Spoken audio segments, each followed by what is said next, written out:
আগুন বিগত সময় লাগছে আমরা দেখছি, কিন্তু এই রকম ভাবে এত বিস্তারিত হয় নাই। শুধুমাত্র যে তারাই করছেন তা কিন্তু নয়, এখানে যারা স্থানীয় যারা বাসিন্দা রয়েছেন তারাও কিন্তু বলছেন ফায়ার সার্ভিসের কোনো অংশে এই আগুন নেভানোর নিয়ন্ত্রণের কাজে কোনো কমতি ছিল না। একটু জানতে চাই যে এই যে প্রতিবার এভাবে আগুন লেগে যায় তারপরে আবার নতুন করে ঘর তোলা হয়, সেটা আসলে কতটা কষ্টদায়ক হয়?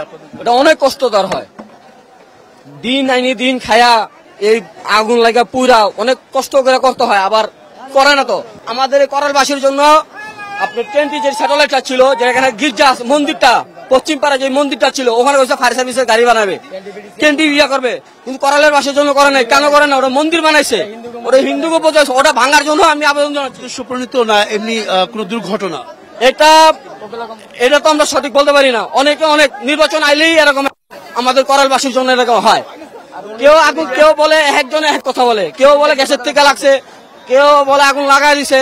এই জিনিসটা কেউ বলে, এটা তদন্ত করতে হবে, করতে হবে। তারপর আমাদের উদ্যোগ একটাই, আমরা করালবাসীতে থাকি, আমরা অনেক ধরনের মানুষ থাকি এখান থেকে আপনার বিশ্ববাসী। উনি যে টেন্টি পশ্চিম পাড়া মন্দিরের কথাটা বললো, ওখানে আমাদের 45টা রুম ছিল, কোকোলা কোম্পানি ওই জায়গাটা ভরট করছে। না উনি যে কথাটা এখানে হিসাবের বাইরে, এটা আগুন নিবানের পরে বোঝা যাবে কতগুলা ঘর করছে। আর আনুমানিক আমি বলি যে 3,000 হইব। আমাদের এখানে 3 তলা 2 তলা টম, ঠিক আছে, 3,000 বলছে। 5,000-এর ঊর্ধ্বে পরিবার এখানে দ্বিতীয় আগুনে ধ্বংস হয়ে গেছে। এই পরিবারের অনেক সমস্যা আছে। এই পরিবারটা মানে রাস্তা নাই যে করাল বস্তিতে একটা গাড়ি আসবে, ধরছে এই জায়গা, এই বন্ধু 3বার আগুন ধরছে এই জায়গা নিয়ে।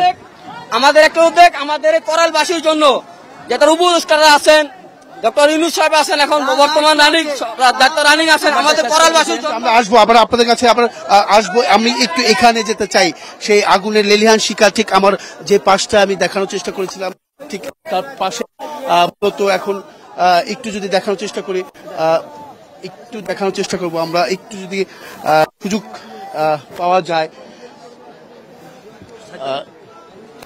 সেখানে আপনারা একটু দেখতে পাচ্ছেন যে এখানে মূলত এখনো কিন্তু ধাও ধাও করে জ্বলছে। তবে আস্তে আস্তে সেই আগুনগুলো নিভানোর যে কাজ,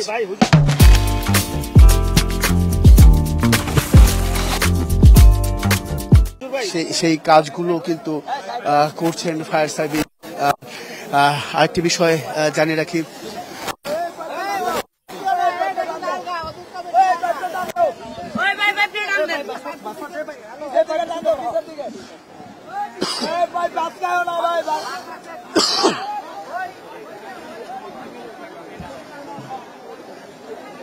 ওকে ওকে ওকে কারেন্টেড আছে, ওকে ওকে হ্যাঁ ওকে।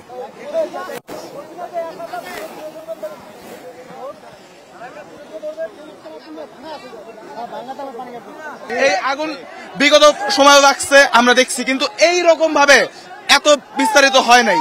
আগুনটা লেগেছে আপনাদের মনে করেন 4:30 থেকে সময় লেগেছে, এই যে এই পাশে লাগছে। এই আগুনটা আমরা ধারণা করতে পারতেছি যে নিশ্চিত সংগঠনের দ্বারা হয়েছে, কেননা সামনে জাতীয় নির্বাচন, তারা নির্বাচনকে পিছানোর জন্য, নির্বাচনকে ভাঙচুর করার জন্য বিভিন্ন রকম কাজ করছে। আমরা দেখতে পাচ্ছি রাজধানীর বিভিন্ন জায়গায় এরকম ভাবে তারা অগ্নি সংগঠন করছে।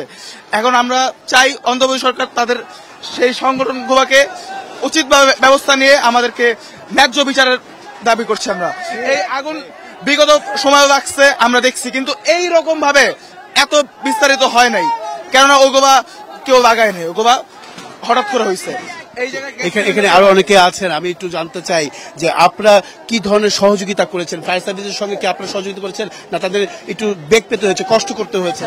ফায়ার সার্ভিস উনি কষ্ট করেছে, আর ফায়ার সার্ভিসে আমরা সহযোগিতা করেছি, কিন্তু ফায়ার সার্ভিসে আমরা এরকম সহযোগিতা করেছি, তারা কষ্ট পায় কি পাইপ টানাটানি করছে, তো তার জন্য ফায়ার সার্ভিসে একটু পানিটা মারতে দেরি হয়ে গেছে। এই মানুষের কারণে ফায়ার সার্ভিসের কাজটা ভালো মতন করতে পারে নাই। আর ফায়ার সার্ভিসের কোনো দোষ নাই, আমাদের এই এলাকায় কিছু আমলিক তো আছে, এই এলাকার ভিতরে আমলিক তো নাই তা না, তারা ওই চাইনা রাখছে, মুখ দিয়ে ইপিটা রাখছে, তার জন্য ফায়ার সার্ভিসটা কাজ করতে পারে না। ওইটা পুনর্বাসন, এটা ডক্টর ইউনূস সাহেব বলতে পারে। আমাদের এয়ারপোর্টে আগুন লাগে, করাইলে আগুন লাগে, বিভিন্ন ভালো ভালো জায়গায় আগুন লাগে। আর করাইলে সাধারণ মানুষ থাকে, রিক্সা চালায়, দিনমজুরি কাজ করে।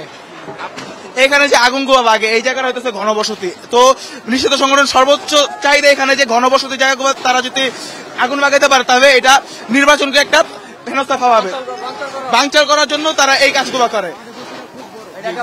আমাদের বস্তিটা খুব বড়।